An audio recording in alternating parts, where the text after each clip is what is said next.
we can also sort of look at our brand in a bit more detail.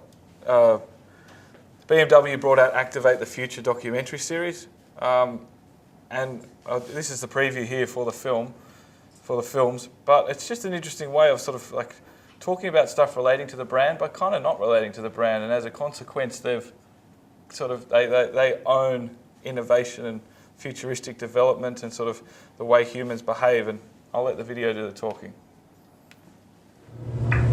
Electric cars, you know, they're silent.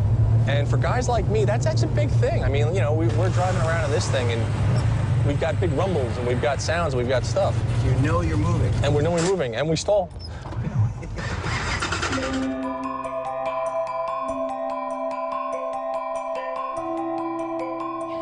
The jetpack concept, I don't think that's ever happening.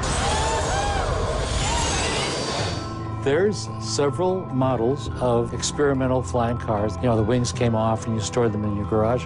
Trust that to your local, you know, guy down the street to put his wings on right, and that's catastrophe. We're wondering, where are our spaceships right now? And, you know, we're trying to build those spaceships. I should not be driving. All I really need is a little bubble that drives itself. 50% of the world lives in cities, and so we need to figure out how to be as efficient as possible. This is a vehicle that you wear rather than the one that you drive. You put that on, you can go across town or wherever you want to go.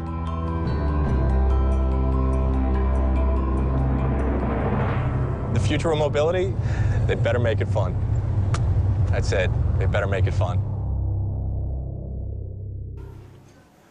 So, like, I watched all four back to back, and I sort of thought that at times they sort of got stuck into BMW, but as a concept, like, it was just a really nice and insightful and refreshing way for a brand to talk to me. I think there's a clip here, just of I think it's the third or fourth episode, but it just gives you an idea about the stuff that they go into, and just sort of. As somebody who loves aviation and space, when I look out the window of, you know, this Boeing 727 that I'm in, and everybody else is watching their TVs, you know, and you're looking at something out the window from 30,000 feet that, like, 99.99% of human history, like, you couldn't see. And if they saw it, it would be like a godlike experience to be on an aircraft. It's an exciting time. We're seeing this radical shift in transportation.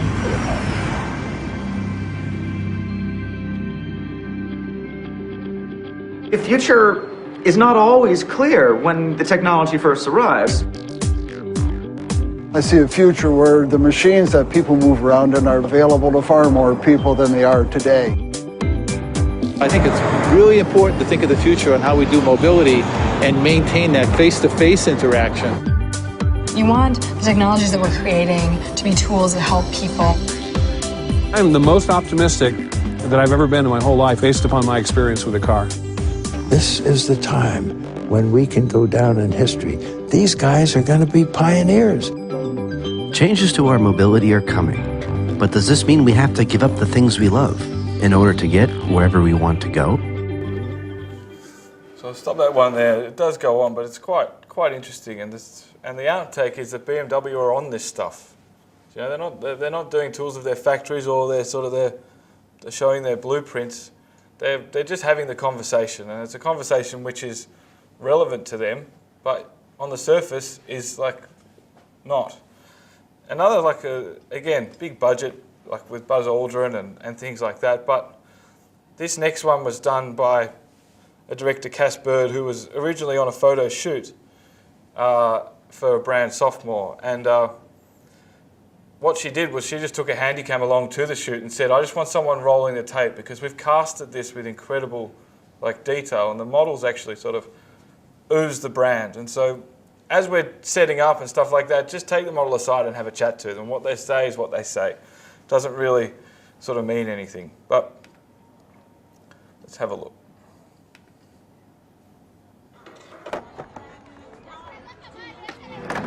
I first played guitar when I was 3 months old. My mother told me I was a genius guitar player. You got enough friends, yo. Yeah, we got our homies. We don't need girls as friends. I got caught and they took my picture and I wasn't allowed back at Bloomingdale's.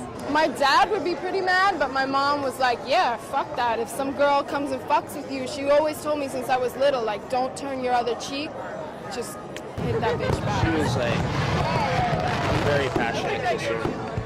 I was scared shitless, so she really picked up the slack and like taught me how to do it, and that was really cool. I think I don't taste like cigarette, butt, ash, whatever. I taste good. We fell in love with the place, you know? That's why we always come back. It's like, and then there's something fun every time you come out, you know? It's always a story. Always a story at the end of the night, end of the morning.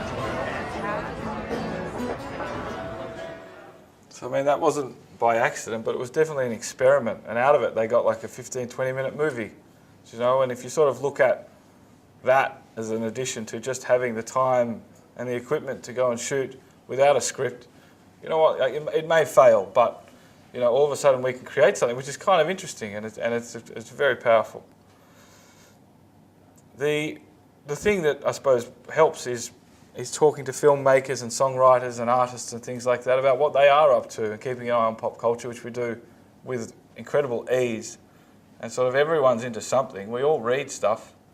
So it's like, all we need to do is just make that stuff accessible, because we have the money and the will, and these stories out there on the street sort of don't. And I think that there's massive opportunity for us to create stuff which resonates with the people we want to engage.